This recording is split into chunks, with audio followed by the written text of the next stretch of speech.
Ça nous galvanise tous. Nous voulons tous entreprendre. Mais il met en garde de ne pas rester dans le piège de l'auto-emploi. Parce que le piège de l'auto-emploi, c'est quelque chose de destructif. Il faut que ceux qui commencent à dire qu'ils vont être des entrepreneurs comprennent ça. Si tu te limites dans l'auto-emploi, tu es mort. Parce que quel que soit l'argent que tu vas croire que tu as économisé en banque, il suffit qu'une petite maladie comme ça, ou un petit temps de répit. Et lorsqu'on va entrer dans la névrose de classe ou la scopathologie de l'échec, petit comme ça, un petit laps de temps que tu vas rester à la maison, 1 an sans travailler, ton argent est fini. Un employé est mieux que toi. Il faut partager cette vidéo parce que cette vidéo, elle s'adresse à 3 personnes qui se divisent en 2 groupes. Le premier groupe, c'est ceux qui prétendent vouloir motiver les autres à entreprendre. Et le deuxième groupe, c'est ceux qui entreprennent. Au sens proprement dit de l'entrepreneuriat. En parlant d'entrepreneuriat ici, nous faisons la différence avec les auto-employés. Il faut rentrer dans Robert Kiyosaki qui explique très bien ça lorsqu'il fait son schéma du cash flow. Le cash flow, c'est quoi? C'est comment générer un argent comptant, un argent cash, de façon beaucoup. Et lui dit que il n'y a que les entrepreneurs et les investisseurs. Dans son cash flow, il détermine 4 niveaux de personnes au niveau du travail. Les employés, les travailleurs autonomes, qu'on appelle les indépendantistes, les entrepreneurs et les investisseurs qui sont dans le top. Ils peuvent générer un cash flow, donc ceux qui ouvrent le robinet de la fortune et dont l'argent coule quand ils sont là. Et quand on dit ça, ça nous galvanise tous. Nous voulons tous entreprendre.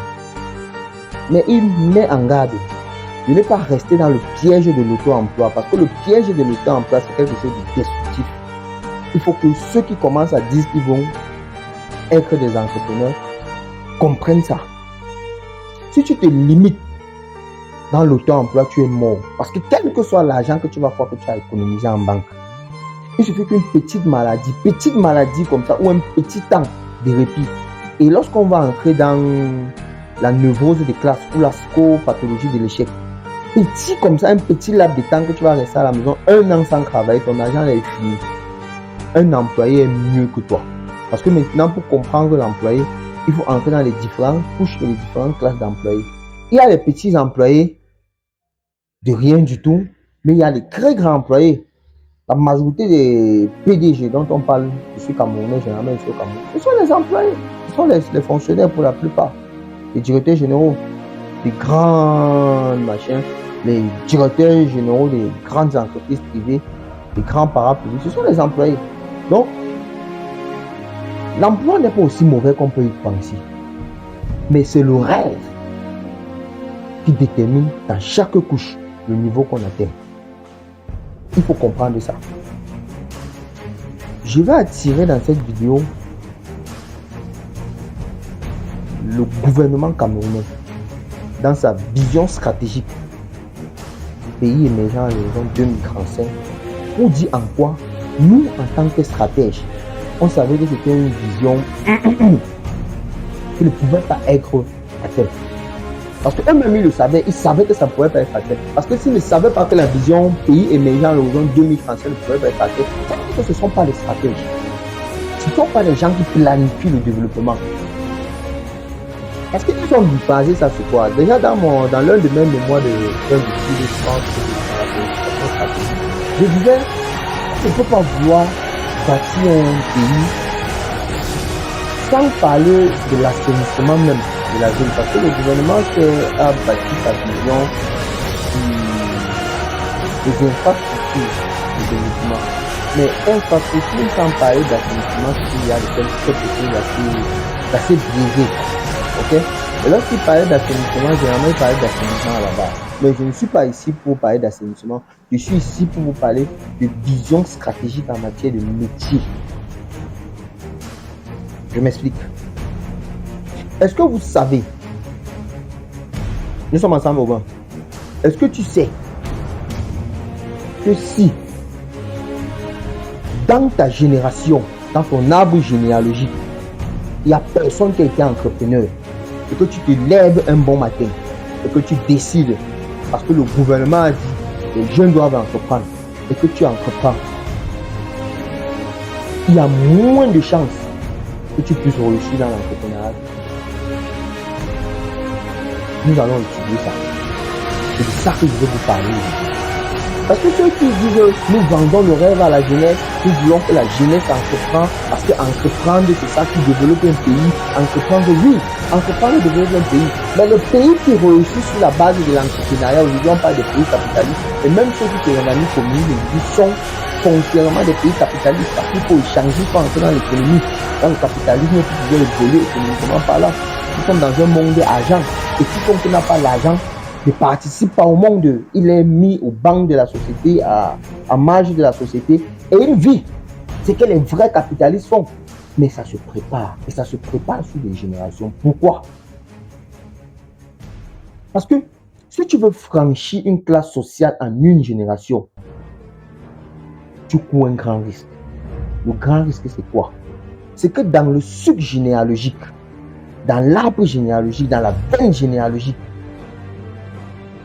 tu es en train de refuser ta filiation familiale.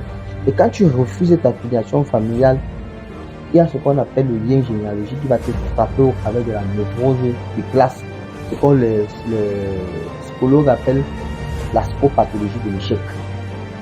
Je vais vous expliquer comment ça fonctionne. Tu te lèves de chez vous, ton grand-père n'a pas été commerçant, ton père n'est pas commerçant, ton arrière-grand-père n'était pas commerçant. Tu arrives à Yaoundé et tu as vu ton ami qui s'est lancé dans le commerce et ça fonctionne bien pour lui. Tu cherches aussi ton petit capital, tu te lances dans le commerce. Mon ami, la névrose de cas va te prendre. Parce que tu es en train de refuser le métier familial. Un métier que ça te marche dans le sang. Ça sied avec toi. Et tu veux faire ce que tu as vu d'autres font.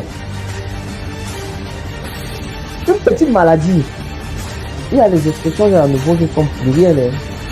Maladie, vol, arnaque, accident, désordre au sein de la famille, et ça part même pour atteindre les dimensions très aberrantes. Pour voir aujourd'hui la majorité des gens qui sont des sous-là, qui font un commerce, l'argent ne sert à rien, tu ne fais ça, tu ne fais que boire avec. Là on vous dit que non, c'est parce que tu bois. Ils ne comprennent pas ce qui se passe.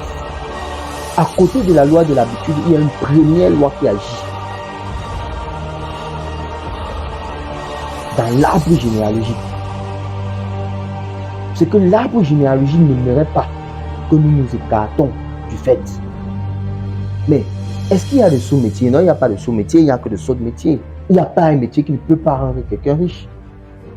Donc, nous gagnerons à comprendre quel est le métier familial. Quand je parle du métier familial, ne confondons pas avec la compétence.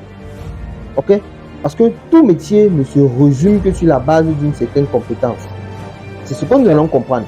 Ici, quand je parle du métier, je ne vous dis pas si ton grand-père était commerçant, reste commerçant, parce que le commerce est fédérateur. On regroupe les ensembles de compétences pour faire un métier sous une appellation que nous appelons le métier.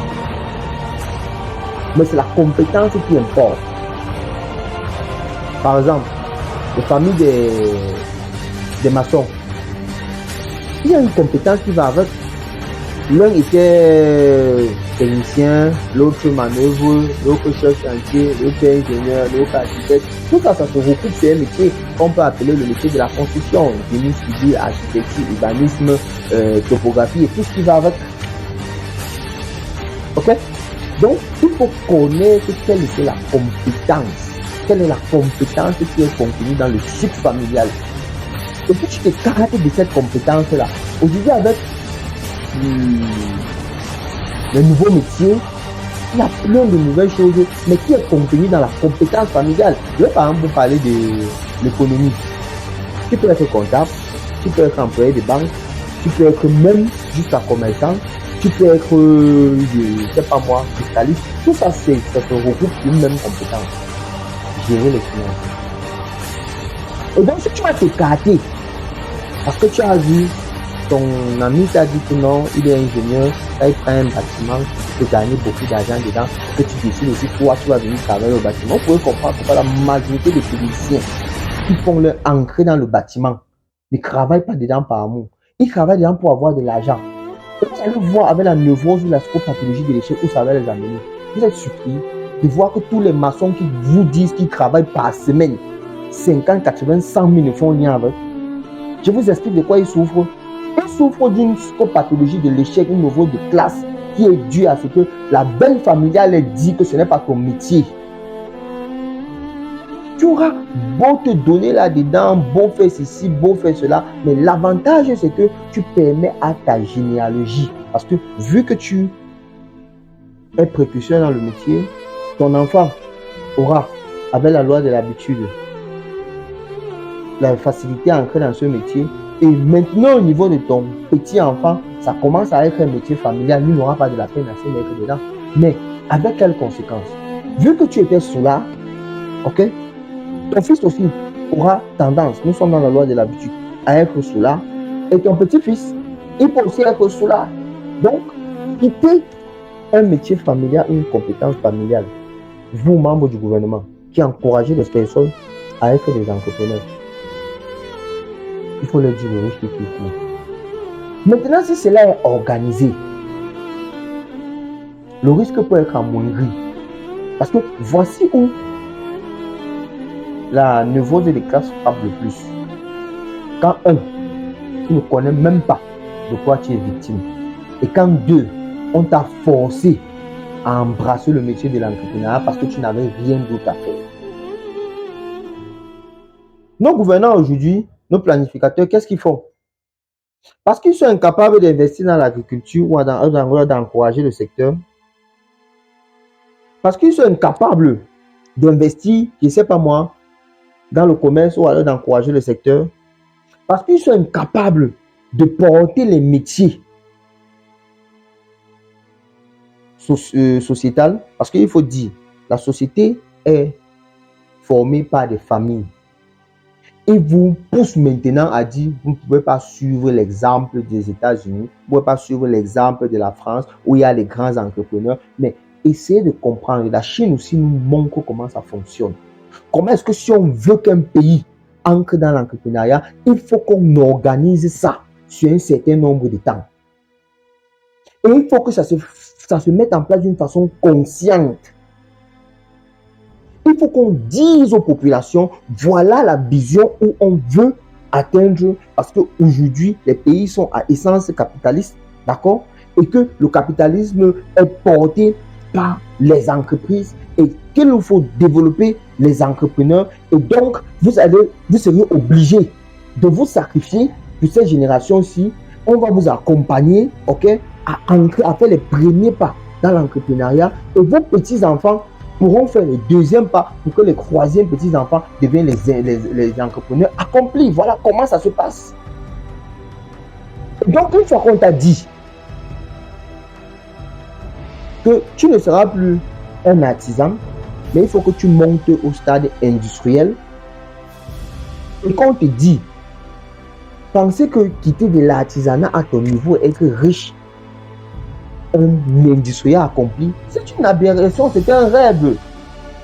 Vraiment, le rêve c'est quoi? C'est qu'en statistique, on a dit qu'on fait une statistique. Si sur quelque chose, sur 1 million de personnes, une personne ou deux personnes réussissent, ça veut dire que c'est un rêve. Comme être président dans une république, si j'ai pour la majorité des personnes, c'est un rêve. Il y a un seul président au Cameroun. Si je ne sais pas moi, 25 ou 30 millions d'habitants, tu te lèves quand tu dis que tu seras président, ben mon ami, il faut savoir les sacrifices que tu seras capable de faire. Ok? Tu peux te lever et puis tu décides d'être un industriel. Oui, mais tu peux te lever et décider d'être un industriel sans que le métier de l'industrie ou de l'artisanat ne soit porté dans ta veine familiale. Ça, c'est un rêve que tu dois débuter, que tu es en train d'apprêter ton enfant ou ton petit enfant à devenir maintenant un industriel accompli. Regardez l'histoire des grands hommes qui cartonnent dans ce monde. Prenez le cas de Bernard Arnault, étudiez ça. Vous allez comprendre où il sort. Prenez le cas de Trump, étudiez. Vous allez comprendre où il sort. Prenez le cas des industriels. Vous allez comprendre tous où ils sortent, des grands entrepreneurs. Ils sortent dans une famille où les parents ont apprêté, même déjà à partir des grands-parents. Et quand ils arrivent à la 3e génération ou à la 4e génération, mais c'est le feu qui s'accomplit. Évitez de pousser les gens dans une frustration sociale en leur disant il faut entreprendre et que quelqu'un part, il prête l'argent, je ne sais pas moi à qui, et que 5-10 ans plus tard, l'entrepreneur qu'on lui dit d'entreprendre, il se trouve au centre des dettes, il ne sait plus quoi faire, et puis c'est lui qui commence à fuir tout le monde, il n'a plus d'amis parce qu'il se dit que tous ses amis sont contre lui parce qu'ils ne voulant pas lui prêter 5 francs, tous les banques le recherchent,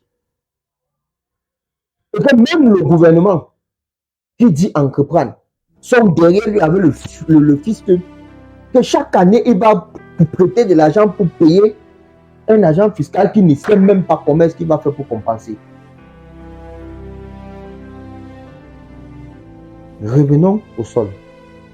Essayons de comprendre ce qu'il faut faire. Oui, tu ne payes pas la patente la première année d'existence de l'entreprise, mais tu payes tous les autres taxes fiscales. Et l'année qui suit, ne cherche pas à savoir si ton entreprise fonctionne, si ça ne fonctionne pas. Aucun accompagnement. Quand ils vous disent qu'ils accompagnent, ils n'accompagnent pas les entrepreneurs. Vraiment, on essaie de crier sur le tas des entreprises qui sont déjà viables, qui fonctionnent déjà, et que pour la plupart, ce n'est pas les premières années, hein, vraiment. Et même si c'est la première année, vous allez voir qu'ils sont issus des organisations des entrepreneurs, hein, donc ça leur colle déjà dans la peau. Et vous allez voir qu'ils ont plusieurs soutiens. Prenez une entreprise qui est en train de réussir, qui fait un chiffre d'affaires, je ne sais pas moi, qui tourne à plus de 100 millions par an. Et essayez de l'étudier, vous allez comprendre de quoi je vous parle.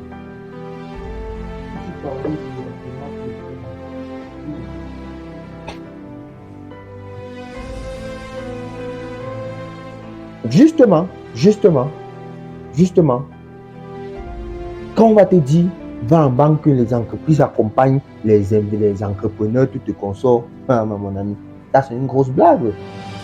Je vous parle maintenant, pas plus en tant que mentaliste, pas plus en tant qu'homme spirituel qui étudie le principe des faits et des choses. Je vous parle en tant qu'entrepreneur. Va dans une banque essayer de prêter de l'argent. Dans une banque encore même, c'est trop dit. Parce que dans la banque, si tu arrives, que tu n'es pas déjà connu, on veut une entreprise déjà bancable à qui on peut donner de l'argent. Et avec un projet bancable et bien fiable. Mais tu arrives là, tu sors de nulle part, et puis tu dis, j'ai mon projet, on ne te regarde même pas. Tu n'es pas sérieux, mon ami. Selon les procédures bancaires, tu n'es pas sérieux. Il faut déjà mettre, j'accompagne les gens dans les prêts bancaires. Tout récemment, j'ai encore accompagné l'un de mes petits frères. Mais il fallait déjà que pour obtenir, je ne sais pas moi où c'était 800 000 de prêt dans une microfinance, qui va remettre en 6 mois. Il fallait qu'il ait déjà défalqué 200 000 versés auprès de la microfinance. Il faut ouvrir déjà ton dossier. Et ouvrir le dossier et te calcule déjà tous les frais qui vont avec, que tu dois déjà payer à l'avance. 200 000 pour prêter 800 000. Et pour remettre avec les frais intérêts et consorts autour de 1 100 000. 1 100 000. Frais intérêts, 200 000 que tu as payé, ça te fait 500 000. Donc il faut, et ils viennent déjà dans ta structure pour voir si tu es installé. Parce que si tu n'es pas installé, on ne te donne pas de l'argent. C'est difficile, c'est compliqué. Mais moi aussi, je ne vous parle pas au niveau de la difficulté, je vous parle pas au niveau de la complication qui est afférente. Parce que si tu as l'énergie d'activation nécessaire, tu es capable de porter ça. Mais je vous parle de cette énergie d'activation qui vous vient de votre soutien ancestral. Je vous parle d'une compétence de base. Que tu portes ça dans ton psychique, dans ta psychologie sans t'en rendre compte. Et que ça se construit. Et que nos gouvernants et tous ceux qui encouragent les gens à entreprendre devraient savoir que ça se construit. Moi, je pense que quelques-uns d'entre eux le savent et que quelques-uns ne le savent même pas. Et que pour ceux qui le savent, des personnes comme les nous, on essaye non pas de vous décourager à entreprendre, mais on vous dit simplement si vous voulez entreprendre, ne pensez plus à vous. Considérez-vous comme des personnes sacrifiées. Une personne sacrifiée, c'est une personne qui dit que ça, cette ligne, je vais la franchir. Je la franchis pas pour moi. Je la franchis pour mes enfants et mes arrière-petits-enfants. Parce que la Bible dit, un homme de bien laisse un héritage à ses enfants et aux enfants de ses enfants. Ça, ce sera l'héritage que je suis en train de mettre en place. Et lorsque mon enfant va arriver dans cet héritage, avec l'énergie que j'avais déjà portée, et l'éducation, la mentalité, et le spirit qui va avec, il pourra franchir une autre barre. C'est ça qu'il faut qu'on dise. Mais pas, je sors de rien, je vais être entrepreneur, je vais être multi-riche avec l'entrepreneuriat. Mais mon ami, on vous parle, vous serez obligé, parce que ça demande tellement d'énergie, d'aller chercher cette énergie dans les entités invisibles. Ok? En allant, aujourd'hui on parle des sectaristes qui entrent dans des sociétés occultes parce qu'il faut l'énergie assez forte. On ne vous présente même pas que c'était une énergie, on vous dit que c'est le relationnel. Ok? Que c'est un réseau. Vous allez marcher en réseau. Ils sont nombreux là-dedans. Chacun se retourne vers son... Aujourd'hui, c'est les pasteurs. Je te prie pour moi, pasteur, prie pour moi, pasteur, prie pour moi. C'est vrai qu'en priant pour toi, ça dégage une forme de grâce autour de toi. Mais mon ami, si l'intérieur n'est pas propre, n'est pas assis, n'est pas persévérant, et cette persévérance qui commence depuis dans tes gènes, tu ne pourras pas. Ça va te dépasser. Je n'ai jamais vu quelqu'un, on a prié pour lui, il est sorti, il est rentré avec l'argent que le pasteur a dit, je prie pour toi, tu pars, tu vois telle personne, on va te donner l'argent, tu rentres, et sur la base de cet argent, tu commences à dire, c'est pas possible. Aujourd'hui, certains se retournent vers les marabouts, les spiritistes. Ils partent, on commence à lire la chiromancie, la carto, quoi, je ne sais pas, l'astrologie, comment à lire, tu seras riche, tel machin. La plupart des cas, vous voyez que c'est un gros tissu de mensonges. D'autres encore se retournent vers l'écran de village. C'est ton père qui te bloque. C'est ton père qui te bloque. Je ne sais pas quand vous partez chez quelqu'un qui vous dit que ton père est en train de te bloquer. Je ne sais pas si vous réalisez à quel niveau il est en train d'insulter ton père. Il est en train d'insulter ton grand-père, il est en train d'insulter ton aïeux. C'est un père qui veut le bien de son enfant pour bloquer son enfant. Venir commencer à dire que non, tu ne m'as pas donné la poule, tu n'as pas fait ceci, tu n'as pas fait cela, mais attendez, vous voulez que je vous dise comment est-ce qu'on entre en relation avec l'esprit de ses aïeux? Parce que je peux vous dire, tu n'as pas besoin de couper la poule ou bien de partir chez un marabout qui lui-même vient t'exploiter en demandant que tu payes ses services, ok, pour te dire que ton grand-père est bloqué. S'il est réellement ton grand-père et qu'il a un lien avec toi, il peut te parler au travers des rêves. On en reviendra là-dessus. Comment est-ce que l'inconscient nous révèle nos blocages à partir de notre conscient? Quelle est la communication entre le conscient et l'inconscient? On en parlera dessus. Et je vais vous dire comment ça se passe. Au moyen des rêves, au moyen des prémonitions, au moyen des instincts et consorts, au moyen des intuitions. Mais c'est ton grand-père qui te bloque au village. Tu n'as pas 5 francs. On dit que non, il faut que tu passes chercher l'argent. Chercher l'argent, chacun doit trouver pour lui 50, 100 000. Tu parles de 50, 100 000, d'autres vont prendre comme une somme minime, mais ce n'est pas une somme minime. Je connais comment des personnes crament ici dehors, au point où ils sont obligés même de voler pour avoir les 50 000 pour acheter le coq et la poule, pour aller dire qu'on tue sur le crâne de son grand-père, que ça va le rendre riche. Mais combien en sorte? Rien. Et je vais vous dire, ceux qui partent là-bas, qui finissent, ils disent que ça a marché. Si ça a vraiment marché, tu as quel stade de vie? Parce que j'en connais plusieurs personnes qui vont dire que non, ça fonctionne. Ça fonctionne sur la base de la foi, de la croyance. Ok? Ton niveau de croyance peut déterminer le niveau d'accomplissement des choses dans ta vie. Mais ce n'est pas la chèvre que tu as coupée. Je suis Bamileke. Et je vous parle en tant que quelqu'un qui connaît aussi un certain nombre de choses dans la spiritualité et dans la tradition. C'est pas ça. J'en connais les messieurs Bamileke qui ne coupent même plus aujourd'hui parce qu'ils aimeraient que les enfants ne font pas de cette erreur-là. Si pour d'aucuns ça leur choque quand on aborde ce sujet, qu'ils viennent, qu'on s'assied au sol sur une table et qu'on les éclaircit là-dessus. Ton grand-père ne peut pas te bloquer. Lui qui veut. Donc toi aujourd'hui, tu es vivant. Tu bloques ton fils. Pour qu'il va falloir que ton fils, je ne sais pas moi qui a 10 ans, parte dehors, il travaille l'argent d'une bière, il vient te donner, tu bois, tu dis mon fils, je te bénis. C'est logique. C'est logique. Et qui plus est encore, un grand-père qu'on suppose qu'il est auprès de Dieu. Ok? Qu'il est auprès de si, comme on appelle. Donc il ne peut pas prier Dieu. Qu'est-ce que les catholiques font? Ils disent qu'ils prient Marie parce que Marie est déjà auprès de Dieu. Mais en donnant quoi à Marie? C'est pas simplement en chantant ce qui chante Vierge Marie que te console, prier pour nous. Mais ton grand-père, ton arrière-grand-père, qui est à cette position-là, lui ne peut pas faire ça gratuit. Vraiment. Que quelqu'un ne se mette pas auprès de moi et qu'il me dise que mon grand-père est en train de me bloquer dans ce sens. D'accord? Parce que ce qui vous bloque porte un nom. Et donnons maintenant un exemple là-dessus. L'exemple, c'est quoi? Tu es entrepreneur. Essaie de regarder déjà le parcours de ton père. Il était entrepreneur. Il a chuté. Il n'a pas chuté.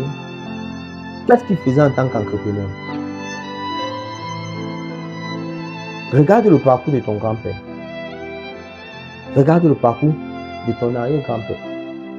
Tu pourras mieux te situer à présent. Maintenant que tu veux te situer et que tu te lances, regarde autour de toi les gens qui se sont lancés dans l'entrepreneuriat. Quelles sont les difficultés qu'ils abordent au quotidien? Ces difficultés ne peuvent pas te louper, mon ami. Prie comme tu vas prier. Fais ceci que tu vas prier. Dieu te dit que mon juste tombera 7 fois, je vais le relever. Ça veut dire que ça ne va pas te louper. Donc, il faut avoir les pieds sur terre. Être persévérant. Être déterminant. Être enthousiasmé par ton échec, par tes difficultés. Et à chaque fois que tu vas tomber, te dis, je vais me relever. Je vais me relever. Je vais me relever. Et profiter de la petite occasion possible pour te relever. N'accuse pas tel. Parce que oui, nous ne chutons qu'au travers de nos concitoyens. Ok? Il sera toujours possible de dire, c'est elle qui m'a lancé la maladie, même si ce n'est pas lui. Il sera toujours possible de dire, c'est elle qui m'a fait un tapé d'eau, même si ce n'est pas lui. Il sera toujours possible de dire, c'est elle qui a encore complété, qui a fait ceci, qui a fait ceci, même si ce n'est pas lui. Il sera encore possible de dire, c'est parce que telle personne avec qui j'ai travaillé, tel employé m'a lâché, que ceci m'est arrivé. C'est ce que nous allons dire. Et ce que nous voulons terminer par là, c'est que nos gouvernements doivent prendre conscience de ceci et essayer d'appeler les stratèges comme nous, qui connaissons cette science-là, la science de la généalogie, qui connaissons la science, la théorie, qui est l'étude des textes sacrés, qui connaissons les astrologies, qui connaissons, je voudrais dire même la magie. Parce que beaucoup de gens confondent même le terme magie. En parlant que magie, c'est entrer dans l'occultisme. C'est pas ça, la magie. La magie, c'est telle que vous la connaissez aujourd'hui, c'est beaucoup plus dans la Kabbale. Ok? L'invocation des entités invisibles pour agir dans le monde physique. D'accord? La magie, c'est quoi? Quand on te parle de la loi de l'attraction, nous sommes en plein là dans la magie. C'est la concentration et l'émanation des énergies. Donc je dis, nos gouvernants devraient, en matière de stratégie et de positionnement stratégique, avant de formuler une vision stratégique, savoir quelles sont les dispositions, quels sont les freins en matière familiale, sociologique et même territoriale à leur vision et essayer de reclasser les éléments, pour pouvoir parvenir à la vision. Et là, nous sommes là pour ça, nous sommes disposés, prêts à encadrer et à dire ce qu'il faut dire, ce qu'il faut savoir pour construire l'avenir prospère que nous voulons tous de nos enfants. Merci.